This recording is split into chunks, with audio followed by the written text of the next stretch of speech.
안녕하세요. 2026 학년도 논술 전형의 이해 강의 시간입니다. 저는 목동고등학교에 근무하고 있는 교사 박성현이라고 합니다. 논술 전형은 많은 학생들이 관심을 갖고 있는 전형이죠. 특히 수도권 대학 위주로 진행되다 보니까 관심도와 집중도가 높은 그런 전형인 것 같습니다. 제가 오늘 여러분들한테 26학년도의 논술 전형에 대해서 설명을 좀 드려보도록 하겠습니다. 2026 학년도 논술 전형의 특징은 무엇인가요? 여러 가지가 있습니다. 제가 크게 한 3꼭지 정도로 준비를 해봤는데요. 자, 먼저 첫 번째 신설입니다. 신설. 강남대학교와 구민대학교가 359명, 230명, 500명이 넘는 많은 인원을 두 대학이 신설을 했고요. 그래서 전체적으로 모집 인원이 늘어났습니다. 약 한 400여 명 정도 인원이 되는데요. 이 인원 정도면 그래도 논술 전형을 준비하는 친구들한테는 의미 있는 인원이라고 말씀드릴 수 있을 것 같습니다. 세 번째 특징입니다. 수능 최저의 변화다. 수능 최저학력 기준이죠. 그래서 고려대학교 경영대학 이화여대 인문계열은 수능 최저가 완화가 됐고요. 한양대학교는 3합7 수준의 수능 최저, 의예과는 3합4 정도 수준의 수능 최저가 신설이 됐습니다. 강화가 된 거죠. 그리고 서울여대와 신한대 등은 수능 최저가 폐지가 됐습니다. 자, 두 번째로 한번 넘어가 볼까요? 그러면 논술 전형 어느 대학이 실시하나요? 네, 이 중에 여러분들이 가고 싶은 대학 있나요? 네, 서울의 28개 대학, 인천 경기의 16개 대학, 전체 한 44개 정도 대학이 수도권에서 선발을 합니다. 다시 말해서 수도권으로, 서울권으로 대학 진학을 희망하는 친구들한테는 아주 좋은 그런 기회가 될 수 있겠고요. 어쨌든 수도권 위주로 논술 전형이 실시가 된다, 이렇게 말씀드릴 수 있겠고요. 지역으로 내려간다면 연세대 미래 캠퍼스, 고려대학교 세종 캠퍼스, 당국대 천안 캠퍼스, 경북대 부산대 이런 대학 등이 논술 전형을 실시합니다. 자, 세 번째입니다. 논술 어느 정도 반영되나요? 반영 비율이 어느 정도인가요? 이 숫자만 놓고 보면은 학생부가 되게 중요한 거 아니야? 이렇게 생각할 수도 있습니다. 일단 가천대나 건국대, 경희대, 고려대 등은 논술로만 100% 반영을 하기 때문에 논술이 절대적으로 중요하겠죠. 그죠? 반면에 이제 수원대라든가 경북대라든가 부산대라든가 이런 대학은 한 20%, 25%, 한 30% 정도의 교과 반영 비율이 있습니다. 이 숫자만 놓고 보면은 교과 성적도 되게 중요하겠구나, 이렇게 여러분들이 생각할 수 있을 것 같은데 괜찮습니다. 절대적으로 논술 전형은 논술의 영향력이 높다, 이렇게 이해하시면 될 것 같습니다. 일부 대학에서는 출결을 반영하기도 하고요. 또 한양대 같은 경우에는 학교 생활 성실도를 평가하는 종합평가가 반영되기도 하는데, 어쨌든 그 비율이 높지 않기 때문에 논술 준비가 훨씬 더 중요하다, 이렇게 말씀을 드릴 수 있겠습니다. 물론 논술 100%를 반영하더라도요, 그 대학이 수능 최저학력 기준이 있다면 수능 최저학력 기준을 충족해야지만 여러분들의 답안지가 의미 있는 답안지가 되는 겁니다. 자, 네 번째 특징입니다. 인문계열 논술은 어떤 유형인가요? 인문계열. 자, 일단 인문계열 논술이라고 하는 것은 고등학교 국어과와 사회과 교육과정의 범위와 수준 내에서 출제하는 것이 보통입니다. 그래서 우리가 보통 언어 논술이라고 하는 형태의 유형이 기본이라고 볼 수 있겠습니다. 가톨릭대, 경희대, 인문체육, 동국대, 서강대, 중앙대 인문사회, 이런 식으로 언어 논술을 기본으로 하는 게 일반적이다라고 말씀드릴 수 있겠고요. 이 언어 논술에다가 추가적으로 영어 제시문을 활용하느냐, 또는 표나 그래프 같은 통계 자료를 활용하느냐 여부, 또는 수령 논술이 출제가 되느냐에 따라서 세부적으로, 네, 표나 그래프 같은 통계 자료를 활용하느냐, 아니면 영어 제시문을 활용하느냐, 또는 수령 논술을 활용하냐에 따라서 세부 유형이 달라진다라고 말씀드릴 수 있겠습니다. 연세대 같은 경우는 표나 그래프 같은 통계 자료도 쓰고요. 영어 제시문도 일부 활용이 됩니다. 건국대 인문사회2, 경희대 사회, 이화여대 인문2, 중앙대 경영경제 등은 언어 논술을 기본으로 하고 수령 문제도 출제가 됩니다. 그리고 언어 논술과는 조금 다른 형태인데 약수령 논술로 진행되는 대학들도 있습니다. 문제가 조금 더 단순화되어 있고, 보통의 논술 문제가 여러 개의 지문에 한 두세 문제 정도가 출제된다고 본다면, 약수령 논술은 그보다는 시간이 조금 짧아요. 보통 한 80분 정도 전후에 대학들이 좀 많고요. 문제가 10문제, 15문제 조금 학교마다 차이는 있지만 좀 단순화된 형태의 문제다. 이렇게 말씀드릴 수 있겠습니다. 약수령 논술, 수학이 들어가는 대학, 뭐 서경대, 수원대, 뭐 을지대 이런 대학들이 있고요. 수학만 보는 학교, 한국공학대 등도 있습니다. 자, 그렇다면 이런 인문계열 논술 수능 최장력 기준은 어느 정도일까요, 여러분들? 일단 뭐 대학별로 조금 뭐 국수 영탐 한 과목이냐 두 과목이냐 대부분 한 과목이 많지만 기준하는 영역이 다를 수는 있는데요. 일반적으로 국수 영탐을 기준으로 해서 한번 정리를 해봤습니다. 가천대, 뭐 경희대 국제체육 등은 한 개 3등급입니다. 3등급 이내. 그러니까 한 개 영역이 1등급이나 2등급이나 3등급 중에 성적이 나와야 된다는 거죠. 동덕여대, 덕성여대 이게 두 개 합 7, 건국대, 경희대, 동국대 등은 이게 두 개 합 5, 부산대 경영, 서강대 세 개 합 7, 성균관대 일부, 중앙대 세 개 합 6, 고려대학교 네 개 합 8 등 대학마다 조금씩 수능 최저 수준이 다릅니다. 아까도 말씀드렸는데 여러분들 이 수능 최저를 정말 우습게 생각하면 안 됩니다. 논술 실력이 아무리 우수하더라도 수능 최저가 충족이 돼야지만 여러분들이 의미 있는 답안지가 되는 것이고 합격 가능성도 생기는 겁니다. 반면에 또 수능 최저학력 기준을 적용하지 않는 대학들도 일부 있습니다. 뭐 대표적인 대학이 뭐 가톨릭대, 뭐 아주대, 연세대, 인하대 이런 대학 등은 수능 최저학력 기준을 적용하지 않습니다. 그리고 하나 더 추가적으로 말씀을 드린다면 일부 대학의 경우에 한국사를 세 개 합 7, 뭐 두 개 합 5 이외에 추가적으로 조건이 부여되는 대학들도 있다는 점 여러분들이 기억해 주시면 좋을 것 같습니다. 자, 이어서 자연 논술을 살펴보도록 하겠습니다. 자연계 논술 어떤 유형일까요? 자, 일단 자연계 논술은 수리 논술을 기본으로 한다. 이렇게 이해하시면 될 것 같습니다. 그 수리 논술을 기본으로 하는데 그 수리 논술이 약수령 논술이냐 아니면 우리가 흔히 말하는 정통형 수리 논술이냐에 따라서 대학이 구분이 되고요. 가천대나 삼육대, 상명대 이런 대학 등은 국어도 포함되어 있는 약수형 논술이다. 이렇게 이해하시면 될 것 같고요. 한국공학대 등은 수학 위주의 약수형 논술이다. 이렇게 이해하시면 될 것 같습니다. 가장 많은 대학이 수리 논술로 출제를 하죠. 뭐 가톨릭대 의예, 뭐 가톨릭대 의예라든가 간호라든가 뭐 건국대, 광운대 이런 대학 등 주요 대학들이 많은 다수의 대학들이 수리 논술로 자연계 논술을 진행합니다. 물론 이 대학에 따라서는 조금 시험 범위는 좀 다를 수는 있겠는데요. 어쨌든 수리 논술 위주가 자연계 논술의 기본이다. 이렇게 생각하시면 될 것 같고요.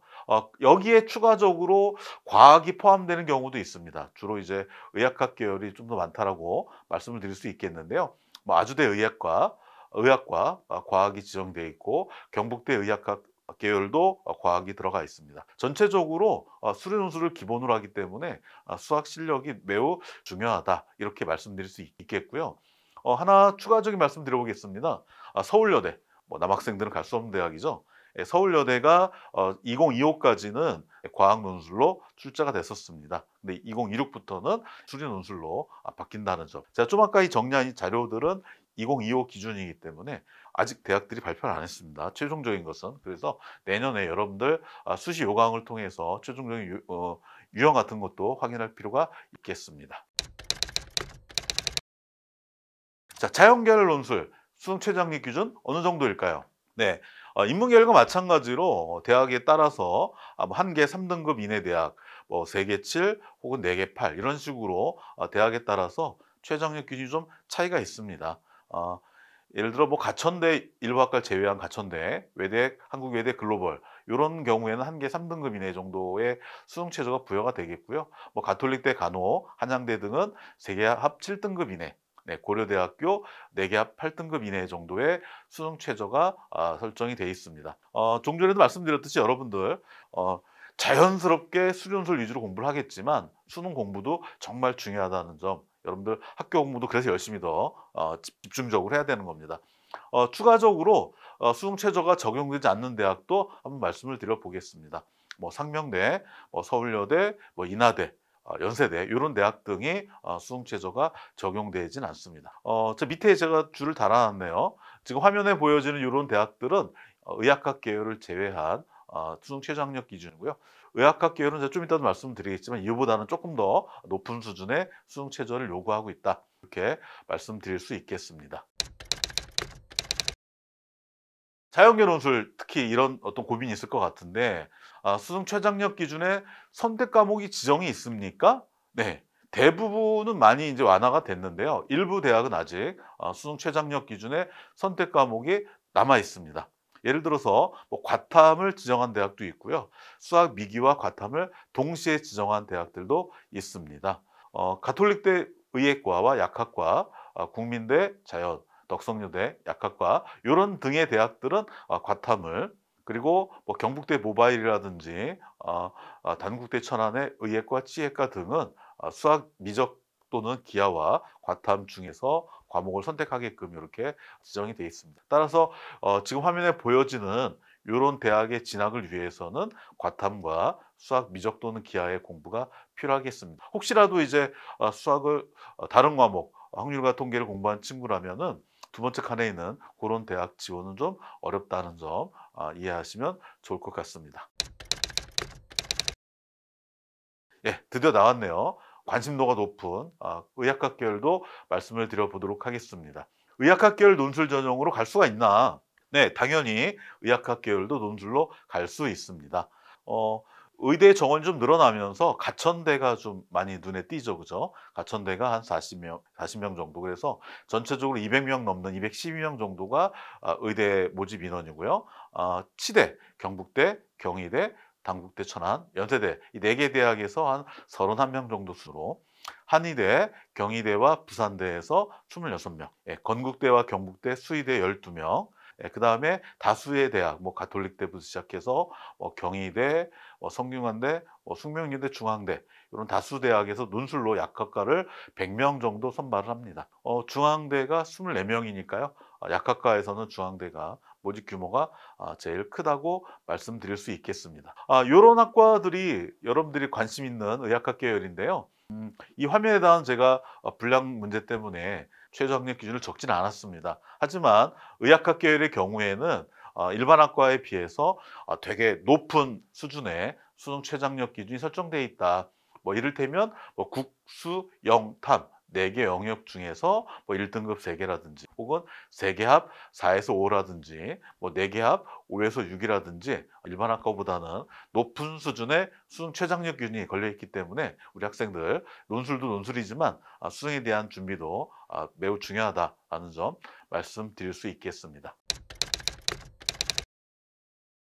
자, 벌써 마지막 슬라이드가 됐네요. 자, 그러면 우리 학생들 논술 전형 어떻게 준비해야 할까요?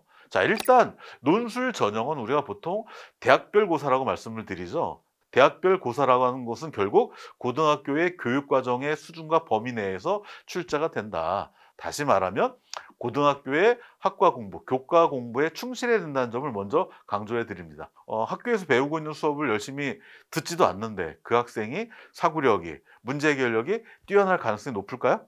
예, 그렇진 않겠죠, 그죠? 그래서 여러분들 가장 기본적인 거 교과 공부에 충실해야 합니다. 그래야지만 여러분들이 논술의 답안을 잘 작성할 수 있는 힘이 길러진다. 이렇게 여러분들 생각하시면 될 것 같습니다. 자, 두 번째, 대학에서 제공하는 논술 자료를 충분히 활용해라. 여러 자료가 있지만 대표적으로 세 가지를 한번 말씀드려 보겠습니다. 논술 가이드북. 그러니까 논술 가이드북은 모의 논술 문제부터 시작해서 각종 어떤 기출, 그리고 뭐 채점 기준, 그다음에 전형 결과 이런 자세한 내용들이 담겨 있는, 어떻게 보면 논술 맞춤형 교재라고 여러분들 말씀드릴 수 있겠습니다. 입학처 홈페이지에 게시가 되고요. 두 번째, 선행학습 영향평가 보고서입니다. 요건 약간 여러분들한테 그 용어가 좀 이렇게 낯설 수는 있는데요. 요거는 이제 대학에서 면접이라든지 논술이라든지 어떤 대학별 고사를 진행한 다음에 그것이 고등학교의 교육과정의 범위와 수준 내에서 진행됐는지를 평가하는 일종의 보고서인데요. 요거는 보통 3월 말까지 대학 입학처 누리집에 탑재가 됩니다. 그래서 요 자료집의 특징 중에 하나는 제시문의 출처라든지 제시문이 어떤 교과서 혹은 어떤 자료를 에서 활용했는지 이런 등의 내용들도 자세하게 담겨져 있거든요. 그래서 문항카드 중심으로 살펴보시면 논술 준비하는 데 도움이 될 것 같고요. 세 번째로 모의 논술을 말씀드릴 수 있겠습니다. 아직은 뭐 여러분들이 고3이 아니기 때문에 직접 이렇게 대학이 주관하는 모의 논술을 본 경험은 없겠지만 내년에 이른 대학은 한 5월 달, 조금 늦은 대학은 한 여름 방학 중에 모의 논술을 실시합니다. 이 모의 논술은 왜 중요하냐? 여러분들 모의고사하고 똑같은 거예요. 그 당해년도의 논술을 그 대학이 어떻게 출제하겠다라고 미리 예고하는 성격이 있는 거거든요. 그래서 여러분들이 일단은 대학의 이름을 보고 응시 여부를 판단하는 학생들도 있지만 그것보다는 다양한 대학의 모의 논술에 응시하면서 본인이 어느 유형에 좀 더 이렇게 뭐랄까 잘 맞는지, 어느 유형에 좀 더 강점이 있고 약점이 있는지 이렇게 살펴보면서 여러분들과 궁합이 맞는 그런 대학을 찾는 것도 매우 의미가 있다. 그래서 대학 제공 자료를 충분히 활용하는 것이 논술 준비의 핵심이다라는 말씀을 드려봅니다. 자, 이런 자료를 받았다면 그다음 어떻게 될까요? 예, 세 번째 이제 대학별 기출 문제를 직접 풀어봐야 됩니다. 직접. 그러니까 이렇게 머릿속으로 눈으로만 하는 공부 의미가 없습니다. 이 논술이라고 하는 거는 뭐 짧게는 8, 90분, 뭐 길게는 100분, 120분 이렇게 시간이 부여되기 때문에 이 긴 시간 동안 여러분들이 직접 풀면서 답안을 작성하는 연습, 이게 핵심이거든요. 그러니까 조금 문제가 어렵거나 힘들더라도 본인의 힘으로 풀어보는 연습을 반복적으로 하다 보면은 좀 더 문제를 풀 수 있는 힘이 생길 수 있다. 또 이 답안을 또 어떻게 작성할 것이냐, 주변의 선생님들 찾아가서 한번 피드백도 한번 받아보시면서 이 연습을, 훈련을 반복하다 보면 같은 어떤 역량을 지닌 친구도 하더라도 좀 더 좋은 대학이 대학의 채점 기준에 부합하는 그런 답안 작성이 가능할 것이다. 자, 오늘 마지막 이해가 될 것 같습니다. 대학별 수능 최장력 기준이 있습니다. 이 충족을 위해서 여러분들 수능 준비에도 최선을 다해야 된다. 뭐 일부 학생들 중에 그런 학생들이 있어요. 수시 원서를 쓰면 본인이 그 학교에 합격하는 어떤 이런 생각을 하는 친구들도 있는데 논술 전형의 경우에는 학생부 교과 전형이나 학생부 종합 전형에 비해서 평균적으로 경쟁률이 매우 높습니다. 또 상대적으로 수능 최저도 높게 걸려있는 편이고요. 하여튼 그래서 여러분들 논술 전형으로 합격을 하기 위해서는 논술 실력도 중요하지만 그 대학이 요구하고 있는 수능 최장력 기준을 충족하는 것이 매우 중요하다는 점, 그래서 수능 준비에도 최선을 다해야 된다는 점 꼭 명심하시기 바라겠습니다. 제가 조금 빨리 말씀을 드렸나요? 내년 2026 학년도에 대입에서의 논술 전형을 간략히 말씀을 드렸습니다. 오늘 정보가 여러분들 논술 준비하는데 좀 뭔가 도움이 좀 됐으면 좋겠고요. 열심히 잘 준비하셔서 여러분들이 원하는 결과 얻기를 응원하면서 오늘 강의를 마무리하도록 하겠습니다. 감사합니다.